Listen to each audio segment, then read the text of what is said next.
Welcome to my. আর আজকের মার্চের 21 তারিখ। 21 তারিখ মানেই রুহির কিন্তু এক্সাম সব শেষ হলো, জাস্ট কালকেই শেষ হলো। আর আমরা আজকে বেরিয়ে পড়েছি। কোথায় বেরিয়েছি? রুহির ঠাম্মা বাড়িতে। তো যাই হোক, এই রাস্তাটা কিন্তু আপনারা আগেও পরিচিত। এই রাস্তাটা দিয়ে আমরা সেই কিছুদিন আগেই বিয়ে বাড়ি গেলাম। আপনারা যারা আগের ব্লগ দেখেছেন তারা তো জানবেনই। তো আমরাও বেরিয়ে পড়েছি। আর আজকে বেরোতে কিন্তু বড্ড দেরি হয়ে গেছে। সেই বেরোনোর কথা ছিল তো 12টায়, আর বেরোতে বেরোতে এখন বাজে 2টো। তো অনেকটাই লেট। এখন দেখা যাক কটায় গিয়ে পৌঁছাই। আর মাঝখানে আমরা সকালবেলা 12টায় বেরোবো বলে ওই হালকা একটু কিছু টিফিন করে নিয়েছিলাম, খাওয়া দাওয়া হয়নি, রাস্তার মাঝখানে খাবো। আর তার মধ্যে রুহির পাপাও মাঝখান থেকে উঠবে। তো আগে ওকে তুলে নিয়ে তারপরে কিছুটা যাব, গিয়ে তারপরে খাওয়া দাওয়া করব।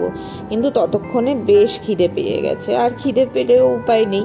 এখন তো রাস্তায় সেইভাবে কিছু এখানে পাবোও না, খেতেও পারবো না। আর যাই হোক, আপনারা তো আগের ভিডিও যারা আমার দেখেন রেগুলার তারা জানবেনই, আমরা কোথাও বেরোনোর নাম করলেই বৃষ্টি ঠিক আমাদের পেছন নিয়ে নেবে। আজকেও সেম টু সেম, একেবারে এতটাই মেঘ কালো করে এসেছে যে আমরা তাড়াহুড়ো করে বেরিয়ে পড়লাম। এবারে দেখা যায় বৃষ্টি আমাদেরকে ধরতে পারে কি না, সেটাই আমাদের আজকে বৃষ্টির সঙ্গে রেস। তো কোথায় গিয়ে ধরে আমরা সেটাই দেখি। আর আমরা কথা বলতে বলতে অনেকটা রাস্তায় চলে এসেছি। এদিকে কিন্তু আকাশটা বেশ পরিষ্কারই লাগছে, এতটা কিন্তু আকাশ পরিষ্কার ছিল না আমরা বেরোনোর সময়। তো দেখি কখন বৃষ্টিটা আসে। আর এইখানে একটু রাস্তাটা খারাপ আছে, তারপরে এই যে আমরা কিন্তু সুন্দর রাস্তায় উঠে পড়েছি। আর রুহির পাপাকেও কিন্তু আমরা রাস্তা থেকে তুলে নিয়েছি। তো সেই জায়গাটা আমাদের আর ক্লিপটা নেওয়া হয়নি। এইবারে আমরা আরও কিছুটা যাব, গিয়ে তারপরে হয়তো একটু খাওয়া দাওয়া করব। এখন যা খিদে পেয়েছে তাতে কিন্তু খুচখাচ খাবারে হবে না, সোজা ভাতই খেতে হবে। আর আমরা ঠিক ওই বলে না ভেতো বাঙালি। তো যাই হোক, দুপুরবেলা ভাত ছেড়ে অন্য কিছু তো জমবে না। আর খিদেটাও বেশ জোরে পেয়ে গেছে। তো দেখা যাক কোথায় গিয়ে খাবার পাওয়া যায়। আর এই রাস্তাগুলো দিয়ে এখন তো যেতে খুব কম টাইমে আমরা পৌঁছে যাই সময়ে। তো যখন রুহি অনেক আগে, রুহি যখনও হয়নি, তো সেই সময় আমরা কিন্তু আসা যাওয়া করতাম বাসেই। আর আমাদের প্রায় ওই নেই করে লেগে যেত 6-7 ঘন্টা রাস্তায়। তো একটা কাণ্ড বলি, তখন রুহির পাপা যায়নি, আমি ওই আমার জামাইবাবুর সঙ্গে বাড়ি যাওয়ার কথা ছিল। তো ওনারা ট্রেনে যাবে, সেই জন্য আমরা ওদের সঙ্গে ট্রেনেই যাব। তো আমার সারা দিন, আমি যখন বাড়িতে পৌঁছালাম তখন ঠিক মানে রাত 12টা বাজে। আমি বেরিয়েছিলাম 12টায়, মানে পুরো টোটাল আমার 12 ঘন্টা টাইম লেগেছিল। তো সেদিনটা এতটাই জার্নি হয়েছিল কি বলবো। আর রাস্তা তো এইরকম স্মুথ ছিল না, কি ট্রেন আর কি বাস, মানে প্রত্যেক দিকেই একেবারে প্রচুর অসুবিধা ছিল। কিন্তু এখন কোনো ব্যাপারই না আসা যাওয়াটা, আমরা তো কোনো সময় 4 ঘন্টার মধ্যেও ঢুকে পড়ি।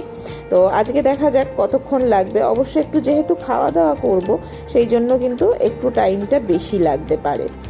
আর এর মধ্যেই কিন্তু এই মাঝে মাঝে কোথাও মেঘটা বেশি হচ্ছে, আর কোথাও কিন্তু একটু বেশ মানে ঠান্ডা ঠান্ডা লাগছে। তো আমি কিছুক্ষণের জন্য গাড়ির এসিটা বন্ধ করে বাইরের হাওয়াটাই নিচ্ছি। কিন্তু কিছু জায়গায় এতটাই ধুলোবালি যে ওই রুহির শরীর খারাপ হয়ে যাবে, সেই ভয়ে আবার বন্ধ করে দিতে হচ্ছে। এইভাবেই যাচ্ছি। তো অনেকটাই চলে এসেছি, কিন্তু পেট মানছে না আমাদের, আর কিছুটা গেলেই হয়ে যাবে। তো এই আর কিছুক্ষণ পরেই আমরা একটা খাওয়ার জায়গা আছে যেখানে গাড়িটাও দাঁড়াবে আর ওয়াশরুম আছে। তো সেই রকম কোনো জায়গা দেখে আমরা কিন্তু দাঁড়িয়ে পড়ব। তবে ভাবছি বৃষ্টিটা না হলেই ভালো হয়, ওয়েদার তো বেশ সুন্দর হয়ে গেছে। কিন্তু একটা চান্স আছে, আমরা তো খুব গরম বলে সব না জামা কাপড় নিয়ে এসেছি গরমের, শীতের কিছুই আনা হয়নি। তো বৃষ্টিটা হয়ে কেমন কি হবে বুঝতে পারছি না এই মুহূর্তে, সেই জন্য দেখা যাক। তো ভালোই লাগবে হয়তো, একটু গরমটা কম থাকবে। আর এই যে এইখান দিয়ে যেটা বলছিলাম, রাস্তাটা পুরোটাই ব্রিজ, মানে একটা করে ব্রিজ শেষ হচ্ছে, আবার আর একটা ব্রিজ চলে যাচ্ছে, মানে স্টার্ট হচ্ছে। তো সেই জন্য আমাদের রাস্তাটাও বেশ সুবিধা হয়েছে। আর এই যে দেখতে পাচ্ছেন তো, মেঘটা কোথাও কোথাও কালো, কোথাও কোথাও সাদা, কিন্তু বাইরে একটা ফোঁটা গরম নেই, ভীষণ মনোরম ওয়েদার। আর হ্যাঁ, যাই হোক, এখন মাঝে দেখছি সব জায়গায় একটা ভিডিও বা পোস্ট চলাফেরা করছে যে ফেসবুক থেকে নাকি আর্নিং কমে গেছে।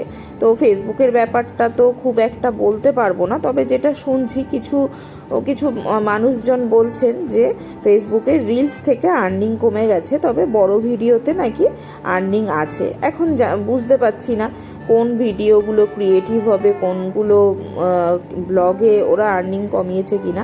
তো যাই হোক, আর্নিং কমা বাড়া নিয়ে কোনো ব্যাপার নেই, একদমই শখের ভিডিওগুলো আমার করা। আর এই দেখুন, এখানে একটা টোল ট্যাক্স, তো এখানে একটুখানি গাড়ির ভিড় হয়েছিল, খুব বেশি জ্যাম বলা যায় না। হ্যাঁ, তো যেটা বলছিলাম, তো এটা দরকারও ছিল। ভীষণভাবে আজে বাজে ভিডিওতে ভর্তি হয়ে যাচ্ছিল। যারা এই আমরা কোথাও গেলে খেটে ভ্লগ করা, এডিট করা এই রকম, বা অনেকে আছেন রান্নার ভিডিও, অনেকে আছে ড্রয়িংয়ের ভিডিও, বা কেউ পড়ানোর টিউশনের কিছু বা কোনো শেখান, অনেক কিছু ভিডিও আছে, সেগুলোতে একদমই আর্নিং আসছিল না। যত ভিডিও খুললেই, ফেসবুক বা ইউটিউব দুটো খুললেই আজে বাজে ভিডিওতে ভর্তি হয়ে যাচ্ছিল। আবার তারা নাকি বড় বড় কন্টেন্ট ক্রিয়েটার।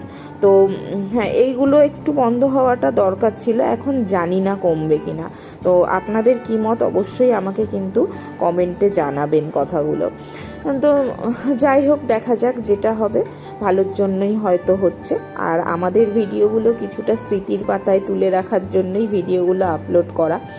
আমি আগে তো রুহির সব ভিডিও বা আমি কোথাও গেলে সেগুলো ভিডিও করে রাখা আমার আগাগোড়াই শখ, কিন্তু হ্যাঁ, এইরকম অনলাইনে ভিডিও আপলোড করব বা দেব সেই রকম সাহস হয়তো ছিল না। হ্যাঁ, সাহসই বলছি, কারণ ভিডিও কোথার থেকে কি হয়ে যাবে বা এইসব কিছু একটা ভয় ছিল। তো এখন দেখছি সবাই দিচ্ছে, সেই জন্য ওটা আর ভয় লাগে না। আর এই যে দেখুন, আমরা কিন্তু চলে এসেছি একটা ধাবাতে।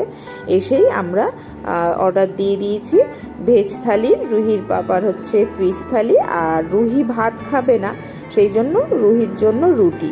তো এখানে দু রকম সবজি দিয়েছিল, একটা পটলের, একটা এঁচোড়ের, সঙ্গে ডাল, আলু ভাজা, লেবু, পাঁপড় ভাজা, চাটনি। আর খাবারগুলো ছিল কিন্তু বেশ সুস্বাদু। আর পেঁয়াজ এখানে ছিল না, আমি তবে একটা পেঁয়াজ কিন্তু চেয়ে নিয়েছিলাম, বেশ ভালোও লাগছিল। আর খাবার পরিমাণ অনেকটা করেই দিয়েছিল। আর রুহির জন্য এই যে ডিম ভাজা আর রুটি চলে এসেছে। ও কিছুতেই বাইরে বেরিয়ে নাকি ভাত খাবে না, তো সেই জন্য ওর জন্য ভাত নিইনি। আর এখানে একটু আচারও দিয়ে দিয়েছিল রুহির পাতে। তো রুহির পেঁয়াজটা আমরা খেয়ে নিলাম, আর এই খাওয়া দাওয়া করে বেরিয়ে পড়েছি। রুহির বায়না ছিল একটু লস্যি খাবে, তো আমি নিয়ে নিয়েছিলাম ম্যাঙ্গো লস্যি, আর রুহি প্লেন। তো লস্যিটাও কিন্তু খুবই সুস্বাদু ছিল, কারণ আমরা ভাবছিলাম লস্যিটা কেমন খেতে হবে, কিন্তু বেশ সুন্দর। আর এই গাছটাতে একটা কিন্তু পাতা নেই, শুধুমাত্র একটা বাসা আছে, কাকের বাসা, আর কাকটা বসেছিল, সেটাই আপনাদের সাথে একটু শেয়ার করলাম। তো খাওয়া দাওয়া শেষে হাওয়াটাও বেশ ভালোই লাগছে, আর মনে হচ্ছে যেন বৃষ্টিও আসবে। আমরা এবারে আবার বেরিয়ে পড়বো, কারণ বাড়ি ফিরতে ফিরতে কিন্তু অনেকটাই রাত হয়ে যাবে। আর এই যে দেখুন, আমরা চলে এসেছি অনেকটা রাস্তা। এই রাস্তাটা কিন্তু পুরো মাঠের ওপর দিয়ে আমরা যাচ্ছি, আর একটা ভয়ঙ্কর বেশ পরিবেশ।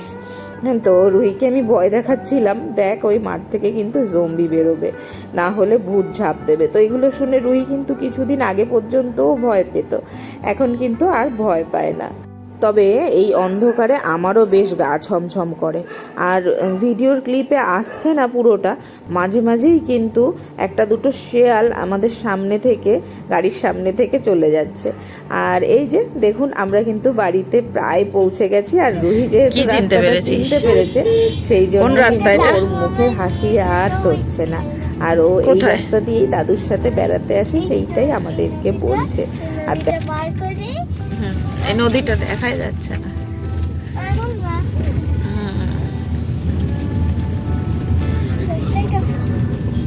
তাহলে আমরা এখন বাড়িতে ঢুকে একটু ফ্রেশ হব, ততক্ষণের জন্য ভিডিওটা এখানেই আজকে স্টপ করছি। তো দেখা হচ্ছে আপনাদের সঙ্গে নেক্সট ভিডিওতে। ভিডিওটা কেমন লাগলো অবশ্যই কিন্তু কমেন্টে আমাদের জানাতে ভুলবেন না, আর ভালো লাগলে অবশ্যই কিন্তু লাইক করে দেবেন। আর যারা নতুন তারা কিন্তু চ্যানেলটাকে অবশ্যই সাবস্ক্রাইব করে আমাদের পাশে থাকবেন, আর ওই যে অল বাটনটা প্রেস করে দেবেন, তাহলে কিন্তু আমি ভিডিও দিলেই আপনাদের কাছে নোটিফিকেশান চলে যাবে। তো আজকের জন্য এইটুকুই, ভালো থাকবেন সবাই, দেখা হচ্ছে আপনাদের সঙ্গে নেক্সট ভিডিওতে। Thank you, tata.